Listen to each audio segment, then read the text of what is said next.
मैंने हाथ बढ़ाकर उसके हाथ से गिलास निकाला और एक ही सांस में उसे खाली कर दिया। उस घड़ी मुझे बरबस याद आया, ऐसी नाजायज़ बद अखलाक हरकत करने वाला मैं अकेला नहीं था। क्या था गिलास में? उम्दा लिकर की तत्काल तरंग महसूस करते मैंने उत्सुक भाव से पूछा। कोनियाक। अभी भी शर्मिंदगी का एहसास लिए वो दबे स्वर में बोली। Ramie Martin. ओह सॉरी, मैंने आपको इतने उम्दा ड्रिंक से महरूम कर दिया। ठीक किया। मेरी मति मारी गई थी जो मैंने ये बेजा हरकत की। जो हुआ वो हुआ। अब बोलिए, गुलमोहर में क्या हुआ था? अवस्थी साहब की वहाँ मौजूदगी की बाबत आपको विनीत का फ़ोन आया। आपने विनीत को वापस बुलाया और खुद वहाँ पहुँची। और आगे? मैं गुलमोहर पहुंची और उसकी चौथी मंजिल पर पहुंचकर दाएं विंग के उस इकलौते फ्लैट की कॉल बेल बजाई जिसकी बाबत विनीत ने मुझे बताया था। बेल का जवाब नहीं मिला। मैंने दोबारा तिबारा बजाई, तब भी जवाब नहीं मिला। तो मैंने उस फ्लोर के इकलौते दूसरे फ्लैट का दरवाज़ा खटखटाया तो एक नौजवान लड़की प्रकट हुई। रंग बिरंगा प्लाजो और घुटनों तक आने वाला लाल गोल गले का प्लोवर पहने, हाथ में ड्रिंक और सिगरेट। हाँ वही। उसने बताया कि घंटी ख़राब है, मैं नॉक करूं, लेकिन जेंटली और कम, क्योंकि रात की उस लंबी घड़ी में लाउड नॉक से उसे प्रॉब्लम होता है। इसके अलावा वो कुछ नहीं बोली और दरवाज़ा बंद कर लिया। मैंने ऐसे ही किया, लेकिन कोई जवाब ही नहीं आया।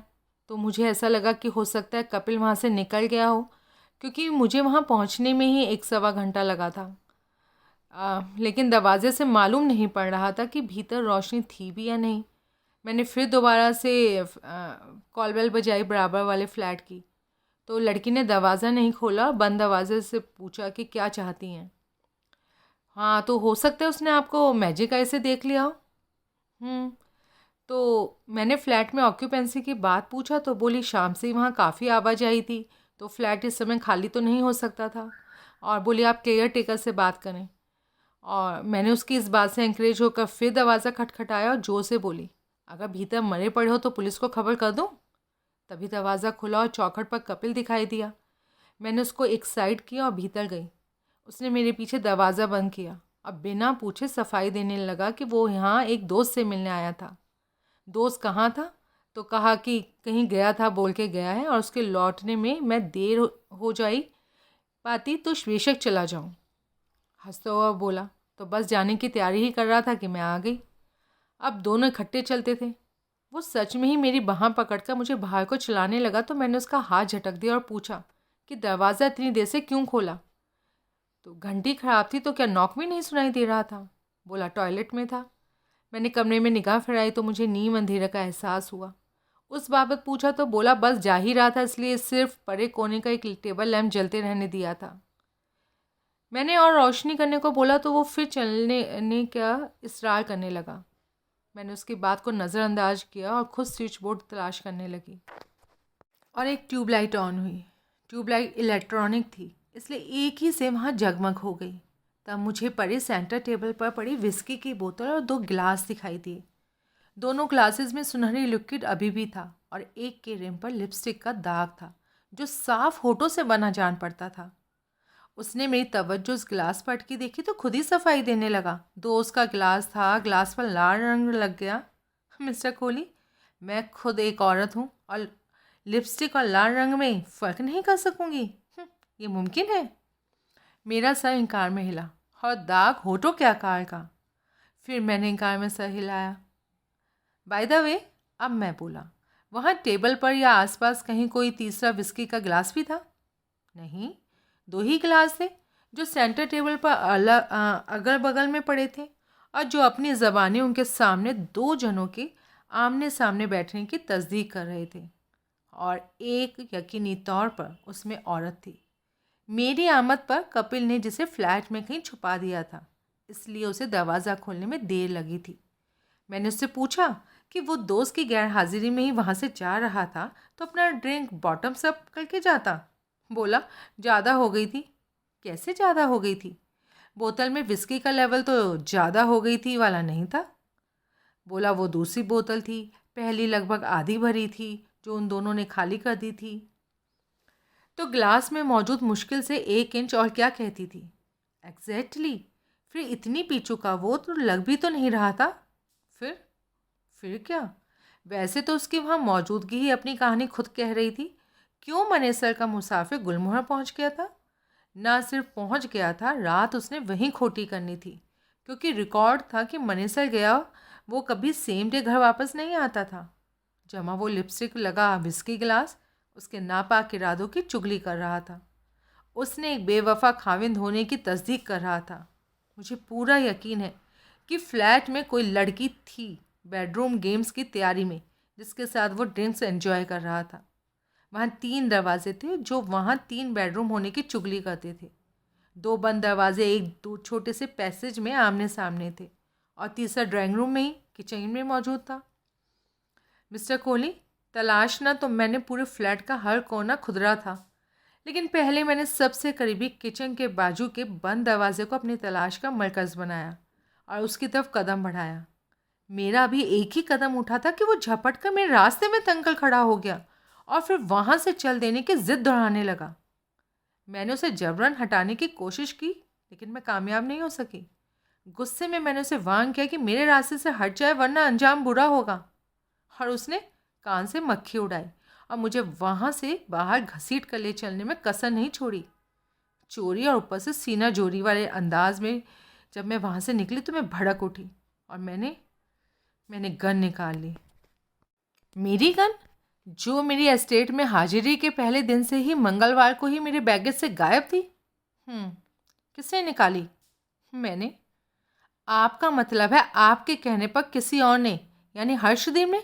नहीं, ऐसे मामलों में हर्षदीप मेरे कॉन्फिडेंस में नहीं है। मेरी गैर हाजिरी में मेरा बैग टटोलते मैंने उसे रंगे हाथों पकड़ा था। क्या बोली? बोली बतौर स्टेट मैनेजर वो मेरे मेहमान बनकर वहाँ आने से और अभी टिकने के इरादे से सस्पेंस में थी।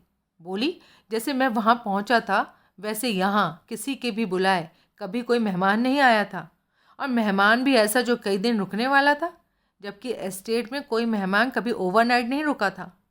मेहमान मुंबई से आया बताया जाता था, लेकिन उसके पास दिल्ली के नंबर प्लेट वाली कार थी, और ये सारी बातें शक उपजाऊ थी और उसे एंकरेज कर रही थी कि मेरी असलियत जान पाए। और इसी तहत उसने मेरी गैर हाजिरी में मेरा बैग को टटोला। क्या जाना फिर? बोली कुछ नहीं जाना, क्योंकि उसकी उम्मीद से बहुत ज़्यादा मैं ऊपर से आ गया था। अच्छा, तो अब आप अपनी हरकत की वजह बताइए। वजह मोटे तौर पर वही है जो अभी तुमने कहा था, हर्षदीप ने बयान की।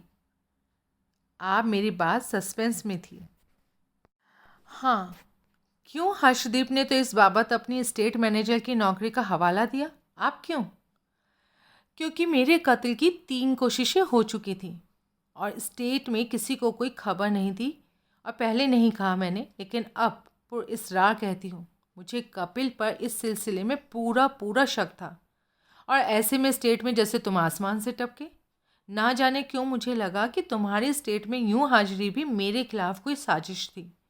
तुम्हारी आमद के पहले ही दिन मुझे लगा था अगर मैं तुम्हारा बैग टटोल पाती तो तुम्हारी असलियत का या तुम्हारी किसी पर्दादारी का मुझे कोई हिंट लग सकता था। तो फिर लगा? हिंट तो नहीं लगा, लेकिन बैग में लोडेड गन देखकर हैरानी हुई। अकेली गन ही मेरे मन में तुम्हारी बाबत कोई शक खड़ा करने के लिए काफ़ी थी। मैंने तो यहाँ तक सोचा कि मेरे कत्ल की चौथी कोशिश में किसी न किसी तरीके से स्टेट में गोली चलने वाली थी।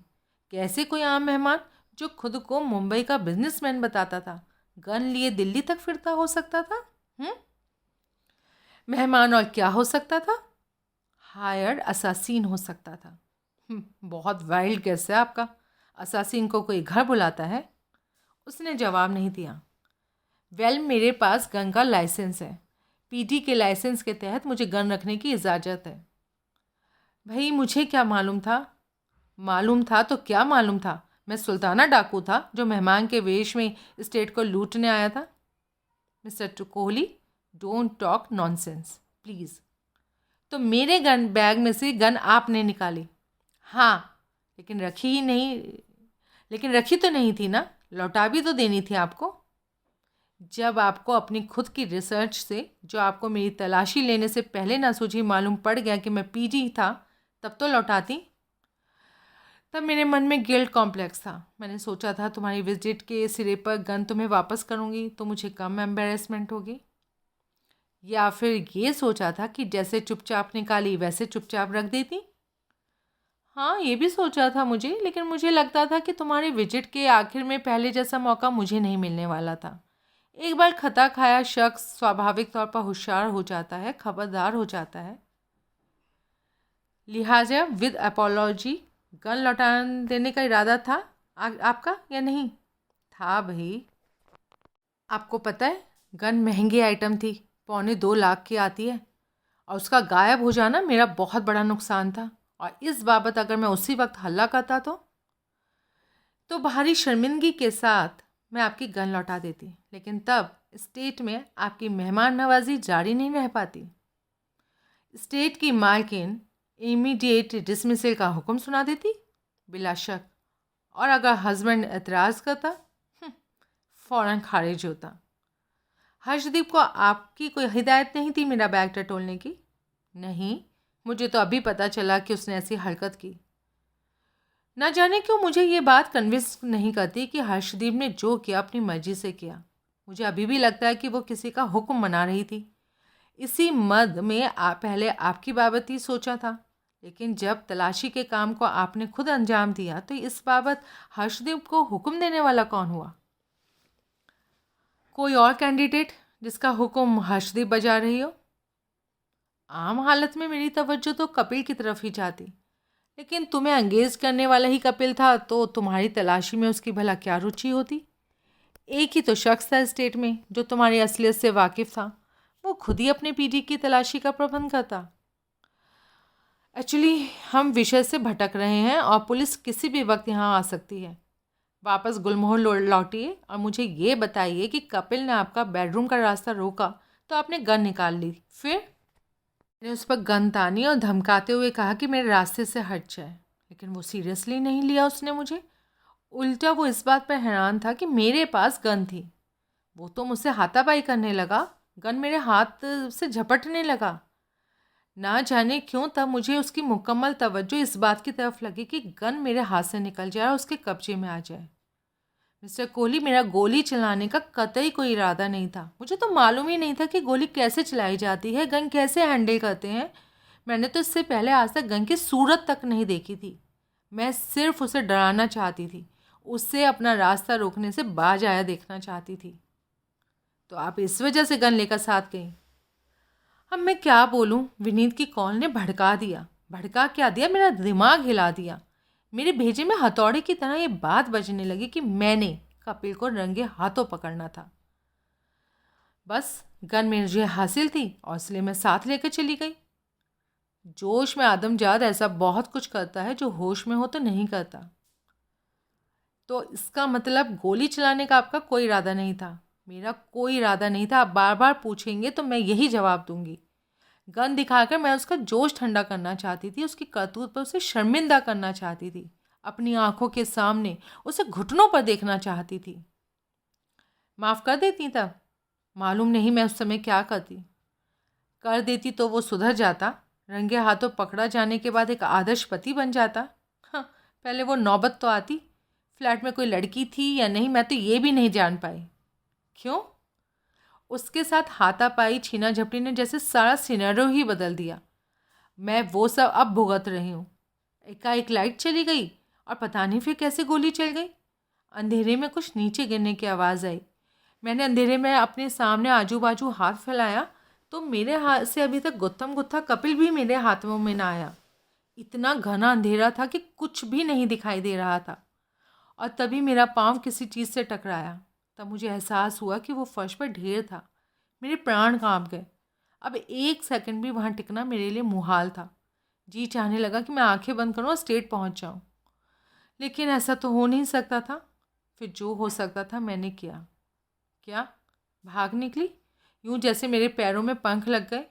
लाइट नहीं थी तो लिफ्ट में सवार नहीं हो सकती थी। मैं धीरे धीरे सीढ़ियों से ही फांकती हुई चली गई। मैं दूसरी और पहली मंजिल के बीच में थी कि लाइट आ गई और नीचे सड़क पर पहुंचे वेट करती कैब में बैठी। मिस्टर कोहली, कैब जब भोगल पहुंचने को हुई तब मुझे एहसास हुआ कि गन अब भी मेरे हाथों में थी। गनीमत थी कि कैब इतना फासला तय कर चुकी थी और तब भी ड्राइवर को इस बात की खबर नहीं लगी। एक ही गोली चली। किसी ने आवाज़ नहीं सुनी? अब मुझे क्या पता सुनी या नहीं सुनी, मैं तो यूँ समझो कि अभी वहाँ थी और अभी नहीं थी। आपको ये देखना भी नहीं सूझा कि आपके पति किस हालत में है? मुझे कुछ नहीं सूझा सिवाय निकल भागने के। आई सी। अगर कुछ सूझता भी तो कैसे उस पर अमल करती? अंधेरे में मुझे क्या दिखाई देता और बत्ती का कोई पता नहीं था कि कब आती। मोबाइल में टॉर्च तो होती है। ये सब अक्ल की बातें हैं, ठहराव की बातें हैं। दहशत के उस आलम में मुझे ये भी नहीं सूझा। मुझे बस ये सूझा कि इधर मेरे हाथ से गोली चली, उधर वो धड़ाम से नीचे गिरा और मैं घबरा कर फ्लैट से बाहर निकल गई। गोली इमारत के टॉप फ्लोर पर चली थी, लिहाजा कोई बड़ी बात नहीं कि आवाज़ का सफ़र नीचे की तरफ ना हुआ होता। सामने के दूसरे फ्लैट की तरफ हो सकता है, लेकिन वहाँ वाली वो लड़की शायद सो गई हो या आवाज़ सुनी हो तो उसे कार जैसे किसी वाहन के बैकफायर करने की आवाज़ समझा हो। अच्छा, यही मुमकिन लगता है क्योंकि आवाज़ की उस पर कोई प्रतिक्रिया तो हुई नहीं थी। उसने सुनी आवाज़ को गोली की आवाज़ जाना होता तो और कुछ भले ही ना किया होता, केयर टेकर को ज़रूर खबर की होती। ओह, फिर आपको इमारत से निकलकर हवा होते देखने के थोड़ी देर बाद ही तो मैं ऊपर पहुंच गया था। फ्लैट का दरवाज़ा खुला जानकर आप खुला छोड़ गई थी। मैं भीतर दाखिल हुआ और मैंने आपके हस्बैंड को फर्श पर मरा पड़ा पाया। श्योर? Yes ma'am. मैं कातिल? आपने लव मैरिज की, प्रेम विवाह, मोहब्बत की शादी नहीं? जैसे मोहब्बत की इंतहा शादी होती है और वैसे नफ़रत की इंतहा कत्ल होता है। नफ़रत मोहब्बत से ज़्यादा शदीद जज्बा है। क्यों कह रहे हो ऐसा? मुझे उससे शिकायतें बहुत थी, लेकिन इतनी अहम नहीं थी कि मैं खून कर देती। आपने अभी तो बोला रंगे हाथों पकड़ूंगी तो ठौर मार दूंगी। हस्बैंड की बेवफाई के शिकार हर औरत ऐसे ही रिएक्ट करती है। आप खूनी इरादा साथ लेकर गई, गन साथ लेकर गई। Mister Kohli, don't rub it in. मेरा खुदा गवाह है, मेरा कत्ल का कोई इरादा नहीं था। अब तो इत्तेफाक से गन मेरे कब्ज़े में थी, ना होती तो क्या करती? कत्ल के लिए कैसे गन मुहैया करती? यकीन करो, फॉर गॉड से, मेरा इरादा सिर्फ उसे रंगे हाथों पकड़ने का था और शर्मिंदा करने का था। फिर चाहे मैं तलाक की तालिब होती, रिश्तों के समापन में कत्ल का कोई दखल नहीं होता। प्लीज़ मेरा यकीन करो। क्या क्या क्या बोला? मुझे यकीन है आपका कत्ल का कोई इरादा नहीं था। कैसे कैसे यकीन हुआ? भाई, कत्ल आपने नहीं किया, कातिल आप नहीं हैं, बस ऐसे यकीन है। कत्ल गोली से नहीं हुआ ma'am. Your husband was poisoned, not shot. क्या? कई क्षणों उसके मुंह से कोई आवाज़ नहीं निकली और वो अवाक मुझे देखती रही। कपिल को गोली नहीं लगी। मैं कातिल नहीं। नहीं, मेरे पीछे यानी वो जिंदा था और मैं उसे सही सलामत छोड़कर भागी थी। हाँ, तो वो फर्श पर ढेर कैसे था? जहर से? अभी तो मैं आपको अंदाज़ा ही बता सकता हूँ, तो वही बता दो। या तो गोली चली होने की दहशत में अंधेरे में ठोकर खा गया था, या फिर ज़्यादा ही होशियार खबरदार था। एक गोली उसे ना लगी तो ज़रूर उसने सोच लिया कि आप फिर गोली चलाएंगी, इसलिए उसने यूं ही धराशायी होने का पाखंड किया जैसे गोली खा गया हो, ताकि आप फिर गोली ना चलाती, ज़रूरत ही ना समझती। हाँ, हो सकता है ये, लेकिन जहर? जहर किसने, कैसे? वो खामोश हो गई। घुंघरू वहाँ पहुँची थी। क्या है? डोर नॉक करना नहीं सीखी अभी तक? चैताली अपसंद भाव से बोली। मैडम जी, पुलिस आई है, हमको अफ्रेंडनिंग हो गई इस वास्ते। अच्छा, कहाँ है पुलिस? बैठक रूम में, बड़े भैया बिठाए रहे। और कौन है वहाँ? सब है। आपको ही उधर होने को बोला, यही बोलने आए हम, अति शीघ्र। बोल, मैडम चेंज करके आती है। चेंज करके आती है, दोहराती मेड वापस दौड़ गई। आप मेरी बात ध्यान से सुनिए, पीछे मैं बेचैन भाव से बोला। एक ही बार में सुनिए, मुझे कोई बात दोहरानी ना पड़े, ओके? उसने सहमति में सर हिलाया। मैं नहीं समझता कि रात की इस घड़ी पुलिस तफ्तीश के लिए आई होगी। कत्ल दिल्ली में हुआ और उसकी तफ्तीश दिल्ली पुलिस के हाथ में है। मेरे ख्याल से लोकल पुलिस को वारदात की सिर्फ खबर पहुंचाने के लिए अप्रोच किया गया है। फिर भी हो सकता है कि कत्ल की बाबत कोई छोटी मोटी जवाब तलबी की नौबत आ ही जाए, तो इसलिए आपको ज़रूर तैयार होना चाहिए। फॉलोड? यस। आपने अपनी ज़बानी भूल के भी ये नहीं कहना कि आप गुलमोहर गई थी। ताकीद है, किसी ने आपको वहाँ ना पहुँचते देखा था ना लौटते देखा था।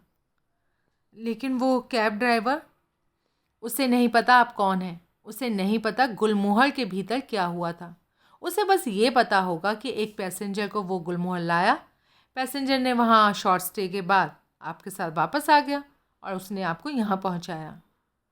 और वो बगल के फ्लैट वाली लड़की, उसने आपको नीम अंधेरे से परे दूसरे फ्लैट के मेन डोर पर देखा था, जबकि आपको डोर नॉक करने की राय दी थी और अपना दरवाज़ा बंद कर लिया था। दूसरी बार उसने आपको दरवाज़ा खोला ही नहीं था। बंद दरवाजे के आर पार से ही आपसे छोटी सी बात की थी। उतने से वो आपको हरगिज़ नहीं पहचान सकती।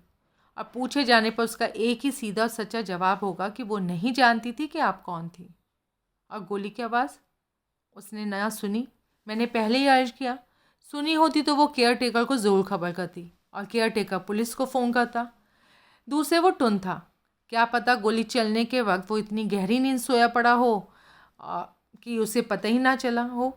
और आपकी जो पड़ोस वाली लड़की है, वो भी लड़की ऐसी थी, बहुत उसने शराब पी हुई थी, तो वो भी हो सकता है गहरी नींद में हो, कान के पास ढोल बजता तो भी ना सुन पाती। ओह।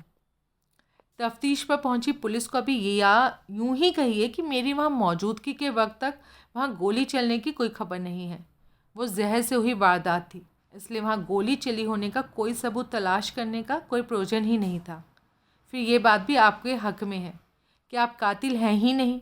कातिल बहुत जल्दी पकड़ा जाने वाला है, लिहाजा आपका बयान अब हो या बाद में, भूल कर भी आपकी गुलमोहर विजिट का या गन का जिक्र किसी से भी नहीं करना है।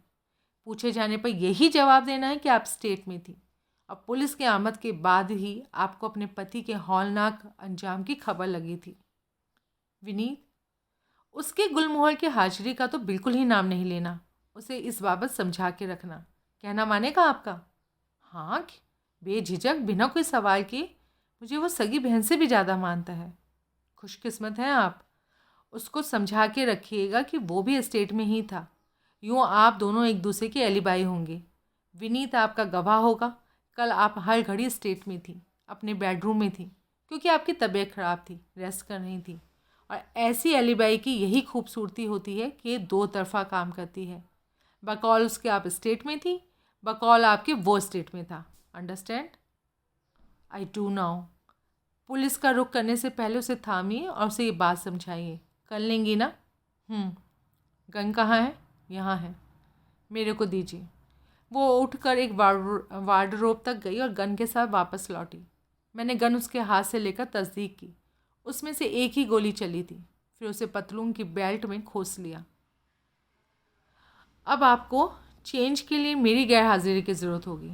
नहीं, मैं ऐसे ही ठीक हूँ। चेंज का ख्याल बदल गया मेरा। गुड। अब एक आखिरी बात सुनिए। आपने देखा होगा, अभी मैंने उठ के खड़ा होने की कोशिश की थी तो मेरे से उठा नहीं गया था। वजह ये थी कि लगातार 20 घंटे से मैं वर्टिकल हूँ। अगर इजाज़त दें तो मैं थोड़ी देर, बस आपके लौटने तक इस सोफ़े पर हॉरिजॉन्टल हो जाऊँ।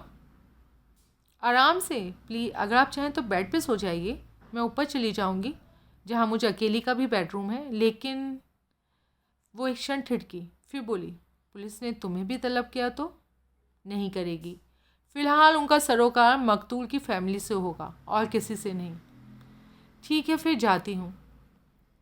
वो चली गई, पीछे मुझे रेमी मार्टिन के साथ अकेला छोड़कर। मेरी पहुँच में कोनियाक जैसी चील के घोंसले में मांस। सुधीर कोहली, मैंने खुद अपनी पीठ थपथपाई। The lucky bastard. लेकिन उस जुगलबंदी से पहले मैंने हाजी इम्तियाज़ अली वारसी की बाबत रजनी को SMS भेजा। 5वां दिन, शनिवार, 25 जनवरी।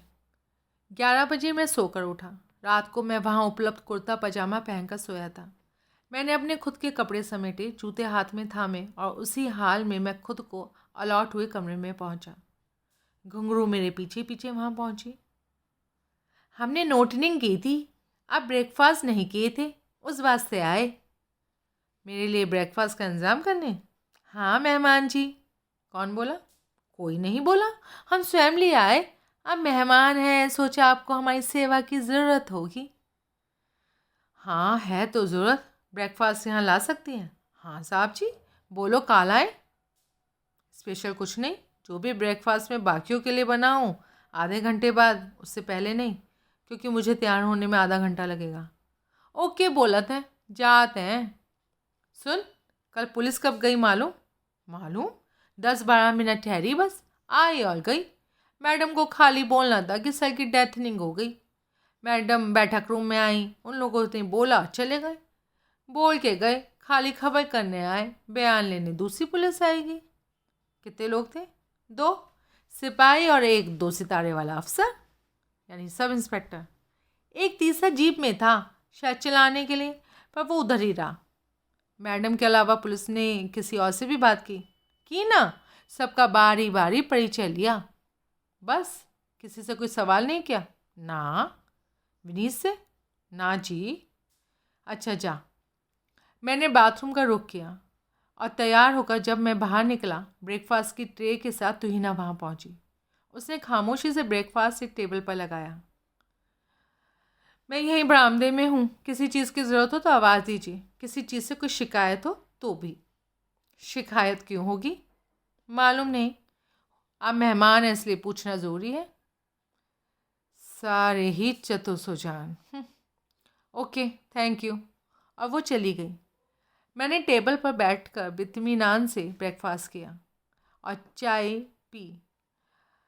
मैं बाहर निकला, तुहिना बाहर मौजूद थी। अपने फेवरेट स्टाइल से वो दोनों टांगें नीचे लटकाए फर्श पर बैठी थी और उन्हें यूं रिदम से हिला रही थी जैसे डांस के किन्हीं स्टेप्स की प्रैक्टिस कर रही थी या अभी साररत थी। मुझे देखकर वो तत्काल उठ खड़ी हुई। ले जाऊं बर्तन? हाँ प्लीज़। ठीक था? परफेक्ट। अच्छा, तुम अपने पापा को क्या बोलती हो? मैं अपने पापा को फौजी बोलती हूँ। और उनकी गैरहाजिरी में? जी मैं उन्हें फ़ौजी ही बोलती हूँ। अच्छा, ब्रेकफास्ट तुमने बनाया था, बहुत शुक्रिया तुम्हारा। हाँ ब्रेकफास्ट तो मैंने बनाया था, फ़ौजी लंच की तैयारी में बिजी जो थे। वो बगीचे में है। कौन? घुंघरू। तो मुझे क्यों बता रही हो? उसके होठ पर फर्जी मुस्कुराहट आई और आंखों में धूत भाव आए। जवाब दो भाई, ताकि आपको तलाश ना करनी पड़े। कुंज में ही है, फूलों को पानी दे रही है। होगी, मुझे उससे कोई काम नहीं। कमाल है, मंगल को तो काम ही काम थे, काम के शौकीन जान पड़ते थे आप तो। तो सही ऐसा। तो जाइए, सोच लीजिए, शायद रखवाली की ज़रूरत पड़ेगी आपको। तो तुम करोगी रखवाली? Very smart Indeed. वो हंसी। एक बात बोलो, इस घर में मातम है या बारात आई है? उसकी हंसी को ब्रेक लगा। घर का मालिक मर गया और तुम्हें ठठोली सूझ रही है मेहमान के साथ? उसका सर झुक गया और फिर बिना एक शब्द बोले भारी कदमों से बरामदे में आगे बढ़ गई। तभी एक कार वहां पहुंची और मैंशन की मेन एंट्रेंस की सीढ़ियों के सामने पोर्टिको में आकर रुकी। वो उबर की टैक्सी थी। मैंने अपेशा से उधर देखा। कैब के पिछले 2 दरवाजे खुले और रजनी और पेंटर हाजी इम्तियाज़ अली वासी ने बाहर कदम रखा। रजनी वहाँ की मिल्कियत हुसैन की वो ऑयल पेंटिंग उठाई थी जो बाजरिया मकतूल पेंटर के हवाले थी। मैंने लपक कर बरामदा पार किया और सीढ़ियाँ उतरा। खुशामदीद जनाब आला हजरत। मैं झुक कर आदाब बजाता बोला और उन्होंने भी मुझे उसी तरह से शुक्रिया कहा। मुझे आने से एतराज़ नहीं था, लेकिन दोपहर की इस घड़ी मेरी वर्कशॉप में मेरी गैर मौजूदगी मुनासिब नहीं होती। मैं मशकूर हूँ जनाब, मुझे जल्दी फारिग कीजिएगा। एक चाली प्याय तो पियेंगे? कोई मुज़ायका नहीं, लेकिन जिस काम आया हूँ उसके हो जाने के बाद। ठीक है आइए। सहमति में सर हिलाता पेंटर मेरे साथ सीढ़ियाँ चढ़ने लगा। मैंने क्षण भर को घूमकर आंखों से ही पीछे आती रजनी का शुक्रिया अदा किया। उसने मुस्कुराते हुए खामोशी से सर नवाकर शुक्रिया कबूल किया। अवस्थी साहब की बाबत खबर लगी जनाब? मोहतरमा ने बताया। दिली अफसोस हुआ, इतना नौजवान शख्स यूं एकाएक मौत के आगोश में सिमट गया। क्या मिसेज अवस्थी से हमदर्दी जाहिर करने का मौका मिलेगा? सारी रात जागी हैं जनाब, अब सोई हुई हैं। हो दोनों भाई दिल्ली इरविन हॉस्पिटल की मोर्ग में पोस्टमार्टम की और लाश के सुपुर्दगी की बाबत बात करने गए हैं। ओह, तो मेरी कंडोलेंसेस मैडम को तक पहुंचा दीजिएगा। ज़रूर ज़रूर। बरामदे में एक क्षण ठिठक कर मैंने कुंज की तरफ मुंह करके घुंघरू को आवाज़ दी और उससे बोला कि ऊपर वाला कमरा खोल दो। हिरनी की तरह वो हमसे आगे बरामदे में दौड़ चली। हमारे ऊपर पहुंचने से पहले मास्टर बेडरूम का दरवाज़ा खुला था और भीतर रोशनी थी। सब भीतर दाखिल हुए। रजनी ने हाथ में थमी पेंटिंग घुंघरू को थमा दी, जो मेरे इशारे पर उसने मास्टर बेड के करीब की दीवार के साथ टिकाकर खड़ी कर दी। किचन में बोलकर आ, मैंने घुंघरू को आदेश दिया। 2 मेहमान आए हैं, चाय पानी का इंतज़ाम हो और मेहमान की वहाँ आमद पर ड्राइंग रूम में सर्व करो। जी साहब जी। अपना ट्रेडमार्क रफ्तार पर अमल करती वो चली गई। मैंने बेड के पीछे की दीवार पर लगी तैयब मेहता और एस.एच. रज़ा की पेंटिंग्स की तरफ बुजुर्गवार का ध्यान आकर्षित किया। पेंट उतारो इसको, पेंटर ने आदेश दिया। अब तीनों पेंटिंग्स अगल बगल दीवार के सहारे खड़ी थी। पेंटर तत्काल उनके हवाले हुआ। मैंने कुर्सी लाने की कोशिश की तो उसने मना कर दिया। उसके काम में विघ्न न आए, इसलिए मैं और रजनी उससे परे हट गए। ध्यान रखना, मैं दबे स्वर में बोला। बुजुर्गवार को वापस शेख सराय के स्टूडियो ड्रॉप करना है और भाड़ा तुमने देना है। क्या बात है सर, वो भी वैसे ही दबे लेकिन व्यंगपूर्ण स्वर में बोले। 5 दिन यहाँ क्या टीके, बच्चे पढ़ाना सीख गए। अरे मुझे क्या पता था, तुझे किसी सबक की ज़रूरत नहीं। फिर भी बोला। वो हंसी और संजीदा हुई। पैसे हैं या दूँ? हैं, बाद में रीइंबर्स कर देना। हम परे 2 कुर्सियों पर बैठ गए और पेंटर के फारिग होने का इंतज़ार करने लगे। अपने काम के दौरान कितनी ही देर उसने कोई 8 इंच व्यास के एक आतशी शीशे का इस्तेमाल किया, जिसके हैंडल में टॉर्च जैसी रोशनी का भी प्रबंध था। फिर आतिशी शीशा उसने बाएं हाथ में शिफ्ट किया और दाएं में अब एक चिमटी दिखाई दी, जिसकी मदद से पहले की 2 पेंटिंग्स में से वो कहीं कहीं कुछ खरोंचता रहा, कुछ उखाड़ता रहा। ये सिलसिला आधा घंटा चला। आखिर आतिशी शीशा और चिमटा अपनी जेब के हवाले करता वो सीधा हुआ और हमारी तरफ बढ़ा। तत्काल हम उठकर उनके करीब पहुँचे और सवालिया निगाह से मैं उनकी तरफ देखने लगा। फेक, दोनों, रज़ा भी और मेहता भी। हुसैन तो फेक है ही। पक्की बात? हाँ भाई, और क्या मैं कच्ची बात कहने के लिए यहाँ आया हूँ? आप लोगों को गुमराह करूँगा? सॉरी सर, ये मतलब नहीं था। हर पेंटिंग के बॉटम में दाएं पेंटर के साइन है और उनके नीचे वो तारीख है जबकि पेंटिंग मुकम्मल हुई और वजूद में आई। तीनों तारीखें 25 से 30 साल पहले की हैं, जबकि इस्तेमाल हुए पेंट्स पिगमेंट्स का मुआयना साफ ज़ाहिर करता है वो 2-2.5 साल से ज़्यादा पुराने नहीं हैं। यानी ये पेंटिंग्स 2-2.5 साल से पहले की पेंटिंग्स नहीं हैं। तीनों पेंटर मुर्दा से ज़िंदा होकर इनको पेंट नहीं कर गए।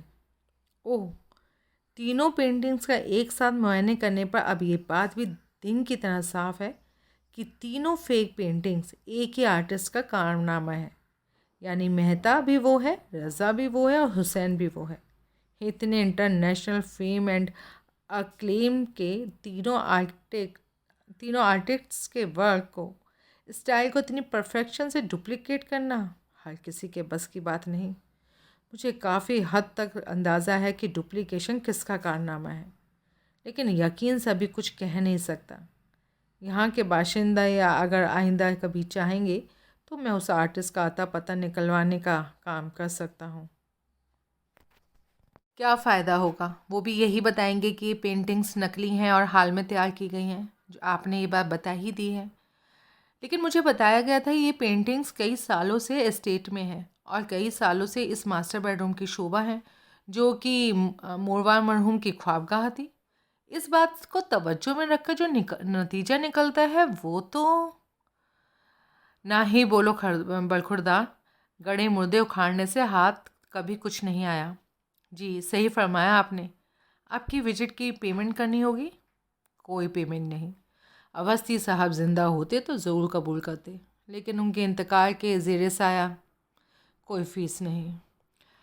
आ, उनके रुखसत होने के बाद मैं स्टेट मैनेजर हर्षदीप कौर बाजवा की तलाश में निकला। वो मुझे अपने कमरे में मिली। मुझ पर निगाह पड़ते ही उसकी त्योरी चढ़ गई। अब क्यों आए हो? क्या चाहते हो? तुमसे बात करनी है। मुझसे? अभी मंगल को तुमने मेरी इतनी इंसल्ट करी और उसके बाद भी? वाह क्या कहने! उल्टा चोर कोतवाल को डांटे। मैं बतौर एस्टेट मैनेजर अपनी भूमिका निभा रही थी, मेहमान का निजी सामान टटोल के। What ever. मेहमान को son of a beach, son of a होर जैसे अलंकरणों से नवाज कर। तुमने भड़काया मुझे।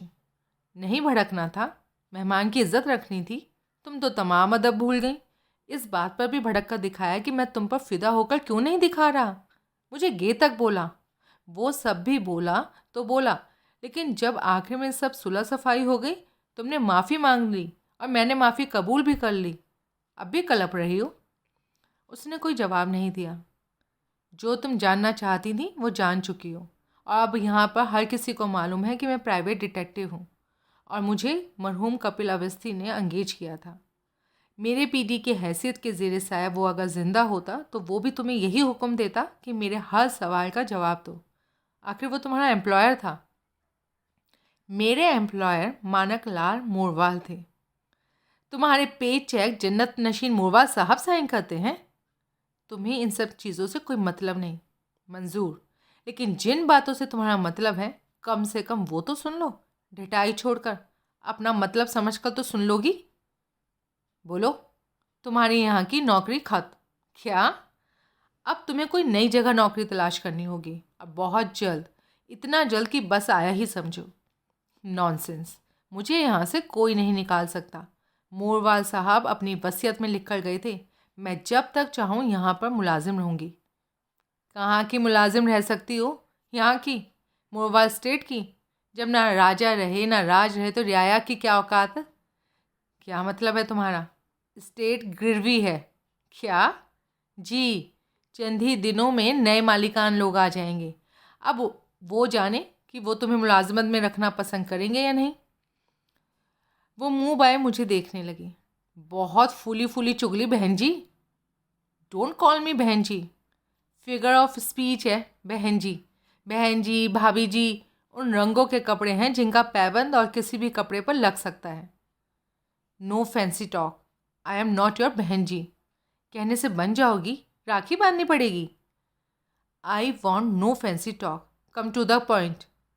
The point is my dear, यहाँ बहुत फूली फूली चुगली चुगली तुमने, बहुत शाह बनकर दिखा दिया पराए दम से, और बहुत फूफा अजमाली हर किसी पर। अब समझ लो, ऊँट आया पहाड़ के नीचे।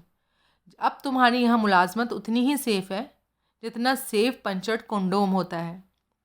उसके चेहरे पर स्पष्ट चिंता के भाव आए। इतना कुछ कहने के पीछे फिर कदरन नम्र स्वर में बोली, असल मकसद क्या है तुम्हारा?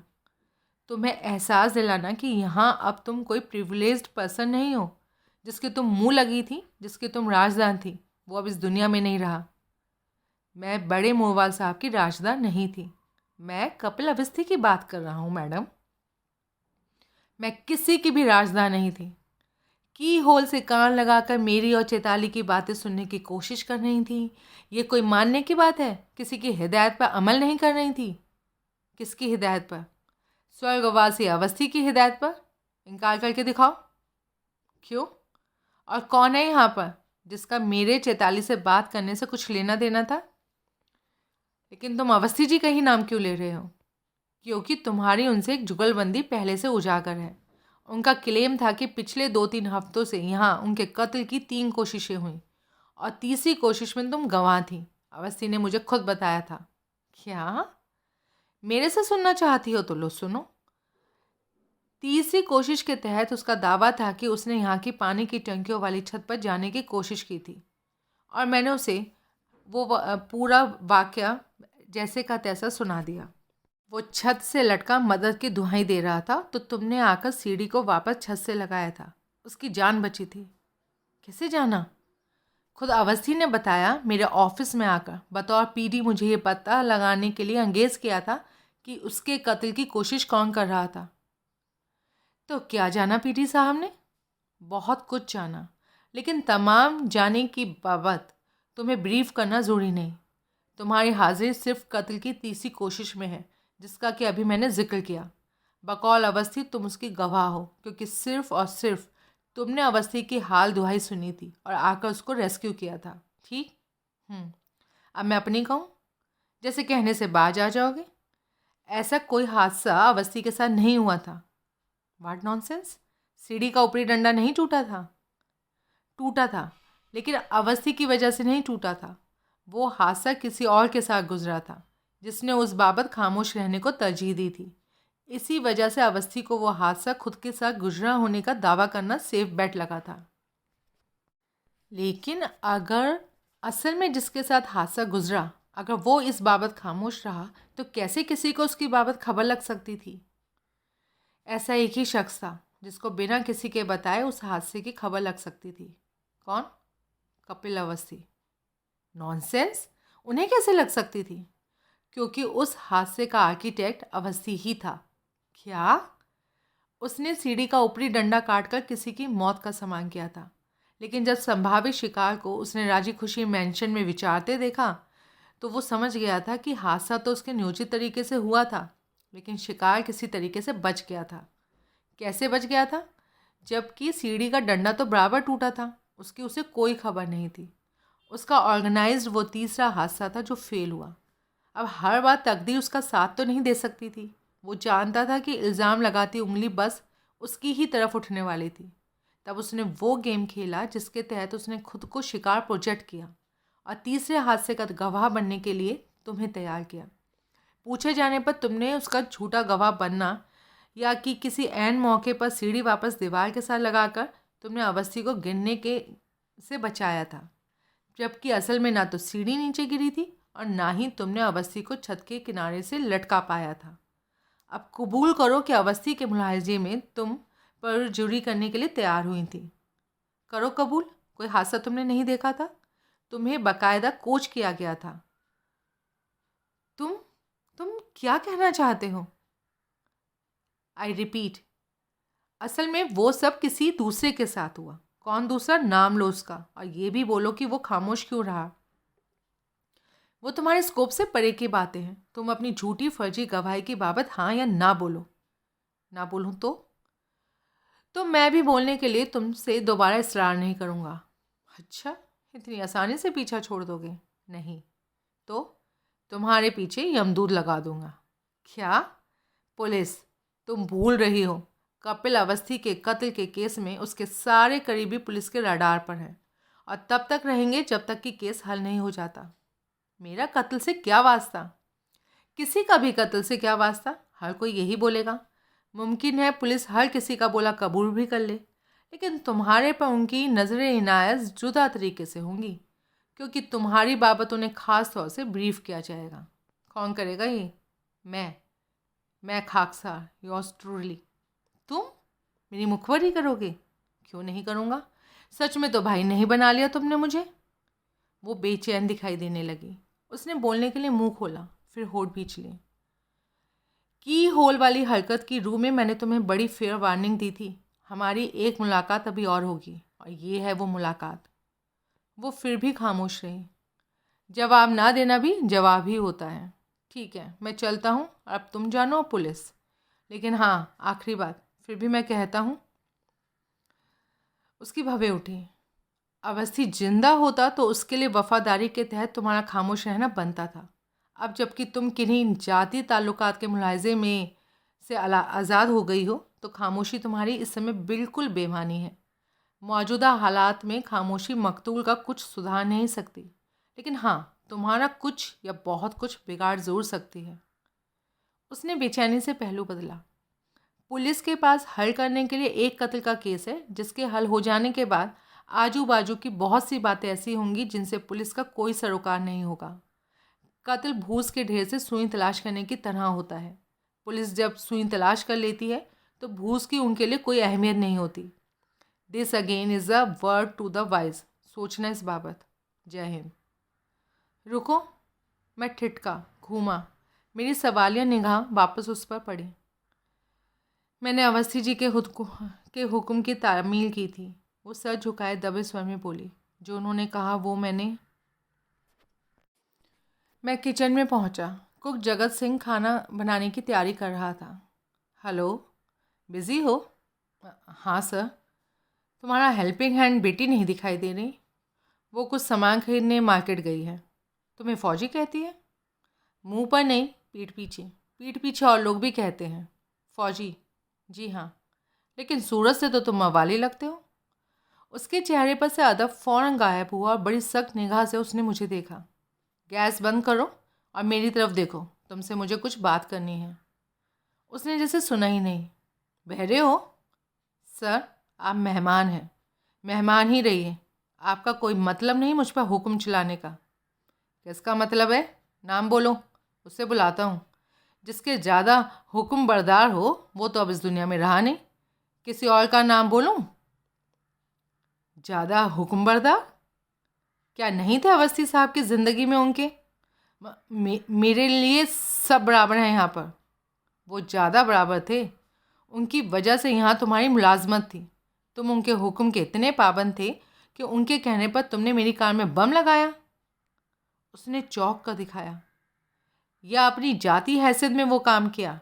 ऐसा था तो बयान करो, क्या दुश्मनी थी तुम्हारी मेरे से? क्या क्यों करी ऐसी करतूत? उसने बेचैनी से पहलू बदला। तुम खामोश नहीं रह सकते। खामोश रहकर मुझे मिजाज दिखाओगे तो पुलिस आकर तुम्हें अच्छा दुरुस्त कर देगी। पुलिस क्यों नहीं आएगी? इतना बड़ा कांड किया तुमने। मैंने नहीं किया। किसने किया? नाम लो उसका। वो लेकिन वो हाँ हाँ तुम, क्योंकि तुम ही यहाँ अवस्थी साहब के खास फर्मा बरदार थे। उसके हुक्म पर कुछ भी करने को तैयार रहते थे। फिर सिविल सोसाइटीज़ में बमबारी भाईगिरी का काम है तुम्हारा। भाई वाली औकात तो अभी तुम्हारी नहीं है, इसलिए बोला मवाली हो। मैं फौजी हूँ। फौज से नायब सूबेदार रिटायर हुआ था।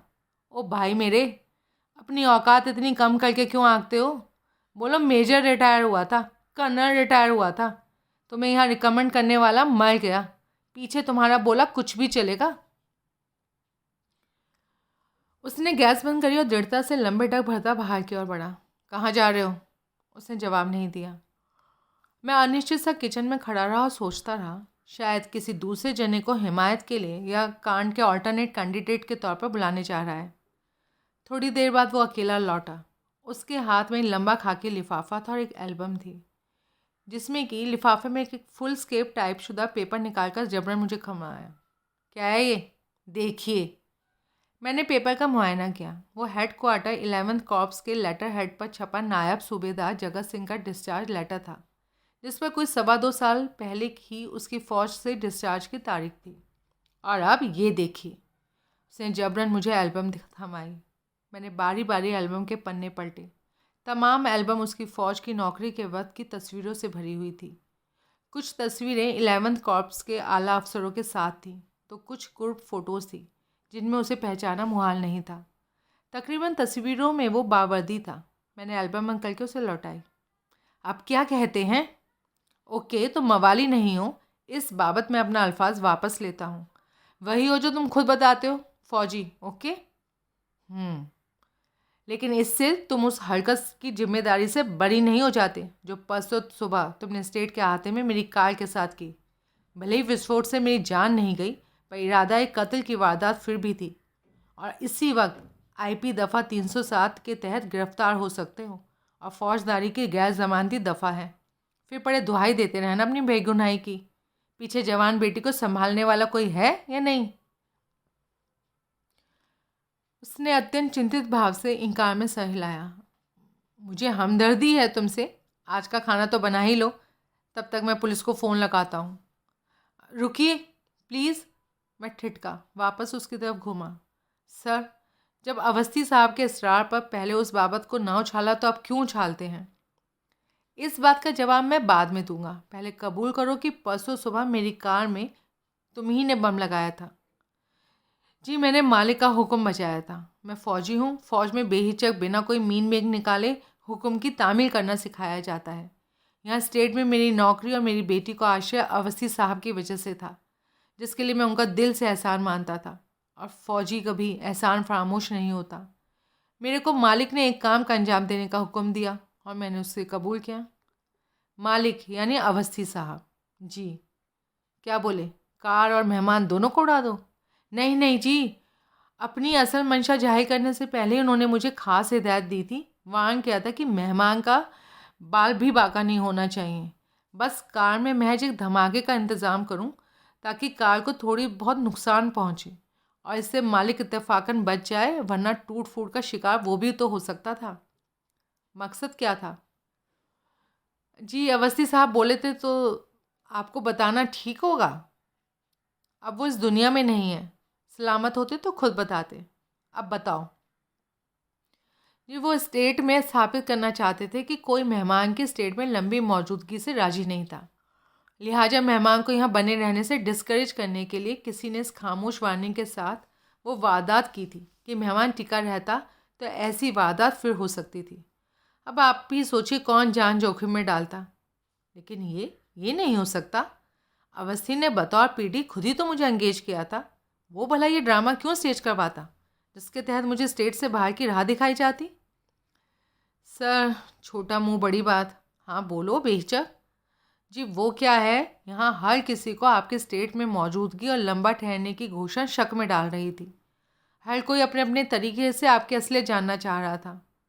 और कोई बड़ी बात नहीं कि एक आध जना जान भी गया हो कि आप पीढ़ी हैं। तो अजीब अजीब वारदातें हो रही थी और जिनकी बाबत कानाफूसी बहुत थी, लेकिन साफ कोई नहीं बोलता था।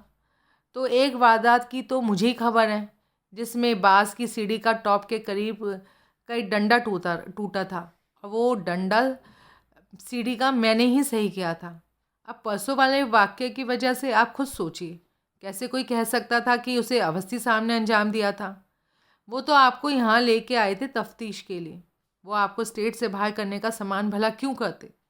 हर सोच के तहत हर किसी ने यही सोचा कि मेहमान के स्टेट से कूच कर जाने जैसा, फौजदारी जैसा इशारा करने वाला कोई और था। कोई और नहीं चाहता था कि मेहमान यहाँ टिकता।